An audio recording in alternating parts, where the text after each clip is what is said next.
نحمده ونصلي على رسوله الكريم أما بعد فأعوذ بالله من الشيطان الرجيم بسم الله الرحمن الرحيم وامتازوا اليوم أيها المجرمون ألم عهد إليكم يا بني آدم ألا تعبدوا الشيطان إنه لكم عدو مبين وأن اعبدوني هذا صراط مستقيم ولقد أضل منكم جبلا كثيرا أفلم تكونوا تعقلون هذه جهنم التي كنتم توعدون اصلوها اليوم بما كنتم تكفرون اليوم نختم على أفواههم وتكلمنا أيديهم وتشهد أرجلهم بما كانوا يكسبون ولو نشاء لطمسنا على أعينهم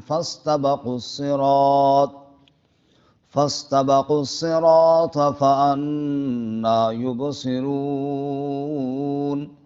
ولو نشاء لمسخناهم على مكانتهم فما استطاعوا مضيا ولا يرجعون وامتازوا اليوم أيها المجرمون اور الگ ہو جاؤ آج کے دن اے مجرموں الم عہد الیکم کیا میں نے وعدہ نہیں کیا تھا تمہاری طرف یعنی حکم نہیں دیا تھا تمہیں یا بنی آدم اے آدم کی اولاد اللہ تعبدوا الشیطان یہ کہ نہ عبادت کرو تم شیطان کی انہ لکم عدو مبین بے شک وہ تمہارا کھلا دشمن ہے وَأَنِ اعْبُدُونِي اور میری ہی عبادت کرو ھذا صراط مستقیم یہی سیدھا راستہ ہے وَلَقَدْ أَضَلَّ مِنْكُمْ اور یقیناً گمراہ کر دیا اس نے تم سے جبلا کثیرا بہت سی مخلوق کو افلم تکونوا تعقلون کیا پس تم عقل نہیں رکھتے ہو ہذہ جہنم یہ جہنم ہے التی کنتم توعدون وہ جس کا تم وعدہ دیے جاتے تھے اصلوھا الیوم داخل ہو جاؤ اس میں آج کے دن بما کنتم تکفرون اس لیے کہ تم کفر کرتے تھے الیوم نختم علی افواہہم آج کے دن مہر مار دیں گے ہم ان کے منہوں پر وتکلمنا ایدیہم اور کلام کریں گے ہم سے ان کے ہاتھ وتشہد ارجلہم اور گواہی دیں گے ان کے پاؤں بما کانوا یکسبون اس کے ساتھ جو وہ کماتے تھے وَلَوْ نَشَاءُ اور اگر ہم چاہتے لَطَمَسْنَا عَلَىٰ أَعْيُنِهِمْ تو مٹا ڈالتے ان کی آنکھوں پر فَاسْتَبَقُوا الصِّرَاطَ پس وہ گزر جاتے راستے پر فَأَنَّىٰ يُبْصِرُونَ پس کیسے وہ دیکھ سکتے وَلَوْ نَشَاءُ اور اگر ہم چاہتے لَمَسَخْنَاهُمْ عَلَىٰ مَكَانَتِهِمْ ہم مسخ کر دیتے ان کو ان کی جگہ پر فَمَا اسْتَطَاعُوا مُضِيًّا وَلَا يَرْجِعُونَ بس وہ نہ طاقت رکھتے گزرنے کی اور نہ وہ واپس لوٹ سکتے۔ سبحان ربک رب العزت عما یصفون وسلام علی المرسلین والحمد للہ رب العالمین۔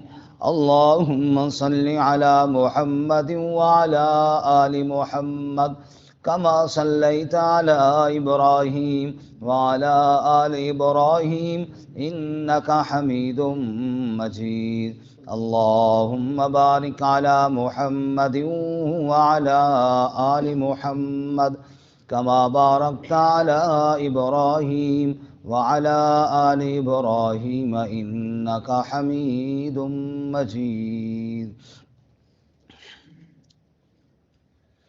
معزز سامعین، سورہ یاسین کا چوتھا رکوع آیت نمبر 59 سے لے کر 67 تک آپ کے سامنے تلاوت کی ہیں۔ اللہ رب العزت ان کے مطابق صحیح بیان کی توفیق عطا فرمائے اور ہمیں قرآن و سنت پر عمل کرنے کی توفیق عطا فرمائے۔ محشر کے دن کا بیان ہوا کہ سور پھونکا جائے گا اور سب قبروں سے اٹھ کر محشر کے میدان میں ہوں گے۔ اس کے بعد کامیاب لوگوں کا تذکرہ آپ نے کل پڑھا کہ اہل جنت اپنی خوشی میں مصروف ہوں گے، وہ اور ان کی ازواج سایوں میں تختوں پر تکیے لگائے ہوں گے، ہر قسم کے میوہ جات اور جو وہ چاہیں گے ان کو ملے گا۔ سلام قولا من رب الرحیم، اور رب کا سلام بھی ان کو ملے گا۔ اللہ تعالی ہمیں نصیب فرمائے۔ آمین۔ آج کے سبق میں ناکام گروہ کا تذکرہ ہے، کفار اور مشرکین کا تذکرہ ہے۔ ارشاد فرمایا وَامْتَازُوا الْيَوْمَ أَيُّهَا الْمُجْرِمُونَ، ممتاز ہو جاؤ، نمایاں ہو جاؤ، الگ ہو جاؤ آج کے دن اے مجرموں۔ دنیا میں تو سب ملے جلے ہی رہے، ایک ہی آسمان کے نیچے اور ایک ہی زمین پر رہے، سب ایک ہی دھرتی پر رہے۔ آج مجرموں کے ساتھ الگ سلوک ہوگا، آج الگ ہو جاؤ۔ اور ایک حدیث میں ہے رسول اللہ صلی اللہ علیہ وسلم نے فرمایا محشر کے دن ایک منادی اعلان کرے گا، دنیا میں جس نے جس کی عبادت کی جائے اسی کے پاس، اللہ تعالیٰ کو شرک والی عبادت کی کوئی ضرورت نہیں ہے، اسی سے جا کر اپنا بدلہ لے۔ پھر محشر کے میدان میں چھانٹی کی جائے گی، مشرکین کو نکالا جائے گا، اور آگے حدیث کے الفاظ ہیں فَيَبْقَى أَهْلُ التَّوْحِيدِ، پھر صرف توحید والے باقی رہ جائیں گے۔ اللہ ہمیں انہی میں شامل فرمائے۔ وَامْتَازُوا الْيَوْمَ أَيُّهَا الْمُجْرِمُونَ، مجرم الگ کر دیے جائیں گے اور توحید والے رہ جائیں گے۔ پھر رب ان سے کہے گا سب تو چلے گئے، تم کیوں نہیں گئے؟ وہ عرض کریں گے میرے ربا، ہم تو دنیا میں بھی تیرا دربار چھوڑ کر کہیں نہیں گئے تھے، تو آج کیسے بھلا جائیں؟ پھر اللہ کہے گا میرے بندوں نے سچ کہا ہے، ان کا ٹھکانہ جنت ہے اور میں ان پر راضی ہو چکا ہوں۔ سبحان اللہ۔ تو وَامْتَازُوا الْيَوْمَ أَيُّهَا الْمُجْرِمُونَ، مجرموں کو اس دن الگ کر دیا جائے گا، الگ ہو جاؤ۔ اور سورہ یونس میں ہے اللہ فرمائیں گے مکانکم، رک جاؤ، انتم وشرکاؤکم، تم بھی رک جاؤ، تمہارے شریک بھی رک جائیں۔ فَزَيَّلْنَا بَيْنَهُمْ، پھر اللہ تعالیٰ ان کے درمیان جدائیاں الگ الگ لائنوں میں کھڑا کر لیں گے۔ وَقَالَ شُرَكَاؤُهُمْ مَا كُنْتُمْ إِيَّانَا تَعْبُدُونَ، تم ہماری عبادت ہمیں پکارتے تھے؟ نہ بھائی نہ، ہمیں تو کوئی نہیں پکارتے تھے۔ کہیں گے ساری زندگی پکارتے رہے اور آج آپ کہتے ہیں کہ ہمیں کوئی نہیں پکارتے تھے۔ وہ کہیں گے فَقَفَا بِاللَّهِ شَهِيدًا بَيْنَنَا وَبَيْنَكُمْ إِن كُنَّا عَنْ عِبَادَتِكُمْ لَغَافِلِينَ، پہ اللہ گواہ کافی ہے ہمارے اور تمہارے درمیان، ہمیں تمہاری پکاروں کا کوئی پتہ نہیں ہے۔ اس وقت مجرموں کی کیا حالت ہوگی؟ آپ صرف ایک ورقہ آگے الٹائیں، صرف ایک ورقہ، اگلی صورت دیکھیں، اور سورہ صافات میں یہ اگلے رکوع سے دیکھیں، سامنے آیت نمبر 21 ختم ہو رہی ہے، 22 شروع ہو رہی ہے۔ احشروا الذین ظلموا وازواجہم وما كانوا يعبدون من دون اللہ، اکٹھا کرو آج ظالموں کو، وازواجہم، اور ان کے جوڑوں کو، یعنی ان کے جیسے اور جتنے مشرکین سب کو اکٹھا کرو، وما کانوا یعبدون من دون اللہ، اور وہ جن کی عبادت کرتے تھے اللہ کے علاوہ ان کو بھی اکٹھا کرو، فہدوہم الی صراط الجحیم، پھر ان کی رہنمائی کرو دوزخ کے راستے کی طرف۔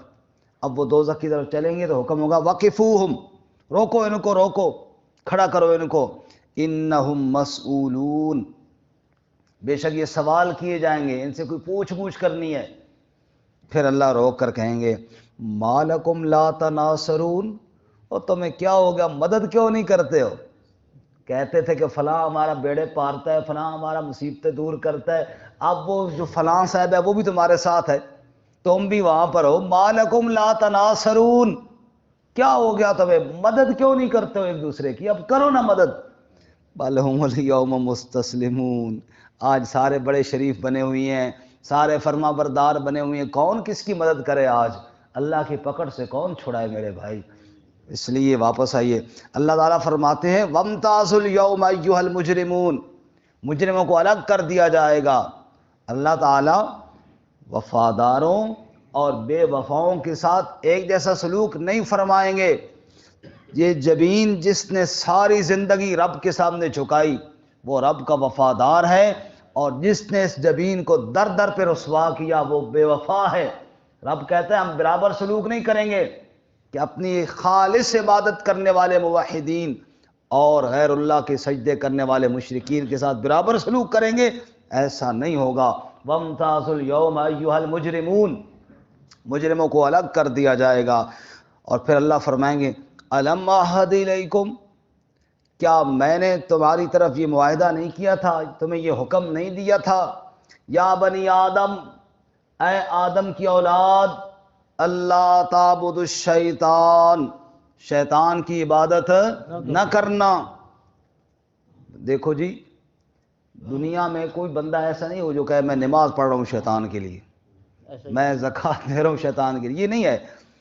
عبادت شیطان کی یہ ہے کہ رب کی عبادت چھوڑ کر، اللہ کا در چھوڑ کر جس کی عبادت کرو گے گویا کہ وہ شیطان کی پوجا ہو رہی ہے۔ شیطان نہیں لگایا نا اس پٹی پر، شیطان نہیں چلایا نا۔ اور بالکل ابراہیم علیہ السلام کی دعوت میں سورہ مریم میں ابراہیم علیہ السلام کہتے ہیں یا ابت لا تعبد الشیطان، اے بابا شیطان کی عبادت نہ کر۔ وہاں بابا ان کا شیطان کی عبادت تو نہیں، بتوں کی عبادت کرتا تھا نا، تو ابراہیم علیہ السلام کیا کریں، شیطان کی عبادت نہ کر، گویا کہ رب کا در چھوڑ کر جس کی عبادت کی جائے وہ کس کی عبادت ہے، شیطان کی۔ اس لیے فرمایا الم اعہد الیکم یا بنی آدم، میں نے حکم نہیں دیا تھا اے آدم کی اولاد، اللہ تعبد الشیطان، شیطان کی عبادت نہ کرنا، کیوں، انہ لکم عدو مبین، وہ تمہارا کھلا دشمن ہے۔ یا اللہ پھر شیطان کی عبادت نہ کرے تو کس کی کریں؟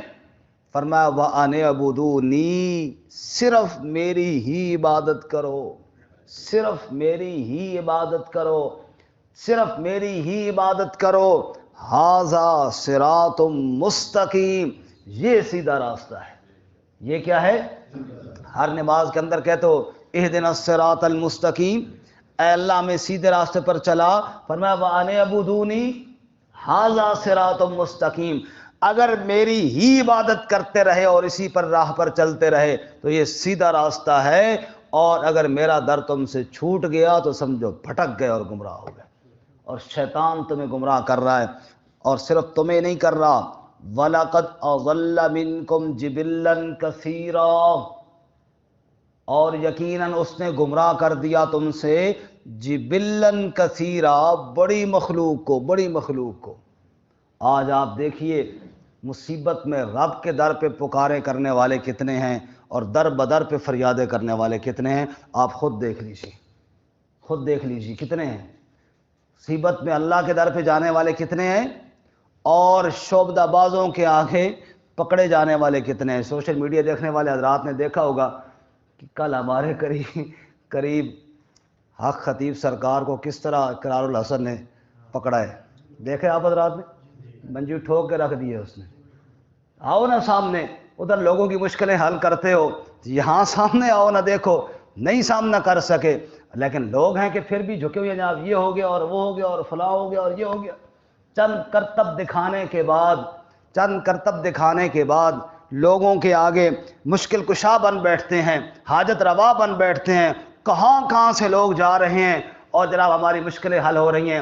رب کہتا ہے وَلَقَدْ أَضَلَّ مِنْكُمْ جِبِلًّا كَثِيرًا، بہت ساری مخلوق کو شیطان نے بھٹکا دیا ہے، میرا در چھڑوا دیا ہے. کوئی حاجت روا نہیں، اور بھائی کوئی مشکل کشا نہیں، کوئی مشکلیں ٹالنے والا نہیں ہے، صرف کون ہے؟ بولو اللہ. یہی قرآن کا پیغام ہے، یہی میرے نبی صلی اللہ علیہ وسلم کی دعوت کا مرکزی عنوان ہے. ایاک نعبد و ایاک نستعین، تیری ہی عبادت کرتے ہیں اور تجھ ہی سے مدد مانگتے ہیں. زباں پہ تیرے آیا ایاک نستعین بھی رہی، بتوں کے آگے مگر تیری جبیں بھی رہی. اقبال کہتا ہے وہ زبان پہ ایاک نستعین بھی رہی اور تیری جبین کہاں جا کر جھک رہی ہے؟ جھکنا ہے تو صرف کس کے آگے جھکنا ہے؟ قربان جائیں میرے نبی صلی اللہ علیہ وسلم پر. میرے نبی صلی اللہ علیہ وسلم کا بیٹا ابراہیم فوت ہوا، سورج کو گرن لگ گیا. لوگوں نے کہنا شروع کر دیا حضور کا بیٹا فوت ہوا ہے نا، نبی دا پتر مر گیا، اس واسطے سورج گرن ہو گیا. آج کا کوئی پیر ہوتا کچھ نہیں ہوتا، پھر بھی اپنی کرامتیں بنا لیتے ہیں. میرے نبی پر قربان جائیں صلی اللہ علیہ وسلم، ساری کائنات قربان میرے نبی صلی اللہ علیہ وسلم کی صداقت پر. میرے نبی صلی اللہ علیہ وسلم کو پتہ چلی کہ لوگ کہہ رہے ہیں میرے بیٹے کی وجہ سے سورج گرن لگ ہوا ہے. میرے نبی نے خطبہ ارشاد فرمایا، اس میں آپ نے فرمایا اوے لوگو ان الشمس والقمر آیت من آیات الرحمن، بے شک سورج اور چاند رحمان کی نشانیوں میں سے نشانی ہیں. لا یخسفان لموت من احدہ ولا لحیاتہ، ان کو نہ کسی کی موت کی وجہ سے گرن لگتا ہے نہ کسی کی زندگی کی وجہ سے گرن لگتا ہے. میرے نبی نے بات کلیئر کر دی ہے، ایسی کوئی بات نہیں ہے جو لوگ سمجھ رہے ہیں. سبحان اللہ. اللہ تعالی نبی صلی اللہ علیہ وسلم نے بتایا اوے لوگو سب کچھ کرنے والا کون ہے؟ بولو. اس لیے فرمایا وَأَنِ اعْبُدُونِي هَذَا صِرَاطٌ مُسْتَقِيمٌ، اللہ کہتے ہیں میری ہی عبادت کرو، یہی سیدھا راستہ ہے. وَلَقَدْ أَضَلَّ مِنْكُمْ جِبِلًّا كَثِيرًا، بڑی مخلوق کو شیطان نے گمراہ کر دیا. أَفَلَمْ تَكُونُوا تَعْقِلُونَ، اور تم عقل نہیں رکھتے ہو؟ کسی کے اندر اتنی سمجھ نہیں ہے، اتنا شعور نہیں ہے کہ رب کو چھوڑ کر بندوں سے مانگ رہے ہو، رب کو چھوڑ کر مخلوق سے مانگ رہے ہو. یہ شرک. کیا خوبصورت بات کہی ہے، اور بات بھی کس نے کہی ہے؟ پیر نصیر الدین صاحب، گولڈا شریف والے پیر صاحب نے کہی ہے. سبحان اللہ، کیا خوبصورت بات کی ہے. اس نے کہا کہ یہ شرک مسبب السبب کے ہوتے، یہ بے طلبی، ہاں پہلا مصرع، یہ بے طلبی باب طلب کے ہوتے، یہ بے طلبی باب طلب کے ہوتے، اور یہ شرک مسبب السبب کے ہوتے. کیا کچھ فرق نہیں آب و سراب میں کہ تم بندوں سے مانگتے ہو، رب کے ہوتے؟ رب کا دربار موجود ہے اور تم بے طلبیاں دکھاتے ہو، بندوں سے مانگ رہے ہو. آپ کہتے ہیں پانی کو، اور سراب کس کو کہتے ہیں؟ ریت کو. وہ ریت جو دور سے پانی دکھائی دے، کیا کچھ فرق نہیں آب و سراب میں؟ ایک طرف پانی کا چشمہ ہے، دوسری طرف صرف چمکتی ہوئی ریت ہے، اور چشمے کو چھوڑ کر ریت کو چاٹنے لگ گئے ہو، رب کا دربار چھوڑ کر محتاجوں کے آگے پھرنے لگ گئے ہو. ہاں، اور ایک اور بزرگ نے فرمایا استعانت المخلوق بالمخلوق کا استعانت المسجون بالمسجون، مخلوق سے مانگے یہ تو ایسے ہے جیسے ایک قیدی دوسرے قیدی سے رہائی مانگے. جب وہ خود جیل میں ہے تجھے کیا رہائی دے گا؟ جو خود مصیبتوں میں پھنسا ہوا ہے وہ تیری کیا مشکل کشائی کرے گا؟ ارے بابا اس سے مانگ جسے کوئی مصیبت نہیں، وہ حاجت روا اور مشکل کشا صرف کون ہے؟ اس لیے فرمایا فلم تکونوا تعقلون، عقل نہیں کرتے ہو؟ رب کا دربار چھوڑ کر کیوں در بدر جاتے ہو؟ میری ہی عبادت کرو، اسی صراط مستقیم پر رہو. اگر بھٹک گئے، اگر رب کا دربار چھوڑ دیا تو انجام بڑا ہولناک ہوگا. ہذہ جہنم التی کنتم توعدون، یہ جہنم ہی ہے جس کا تم وعدہ دیے جاتے تھے.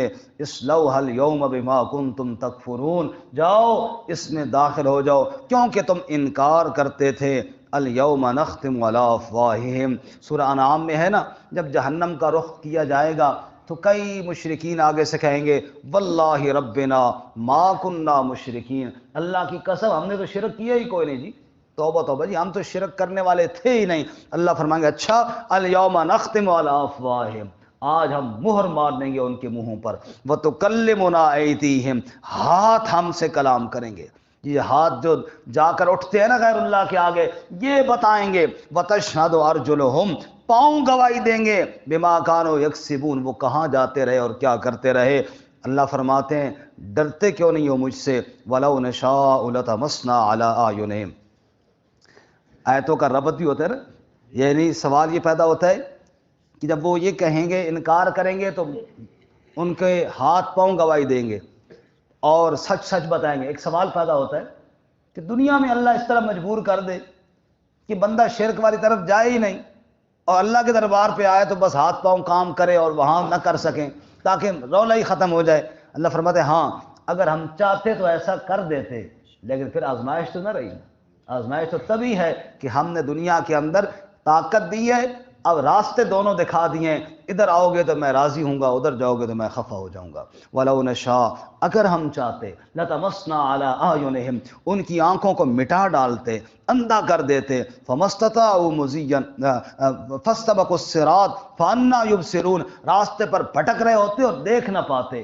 ہم نے ایسا نہیں کیا، آنکھیں دی ہیں اور اختیار دیا ہے، یہ چیز دیکھنی ہے یہ چیز نہیں دیکھنی ہے۔ وَلَوْ نَشَاءُ، اگر ہم چاہتے، لَمَسَخْنَاهُمْ عَلَىٰ مَكَانَتِهِمْ، ہم مسخ کر دیتے، مٹا دیتے، شکلیں مسخ ہو جاتی اور تباہ و برباد ہو جاتے اپنی جگہوں پر۔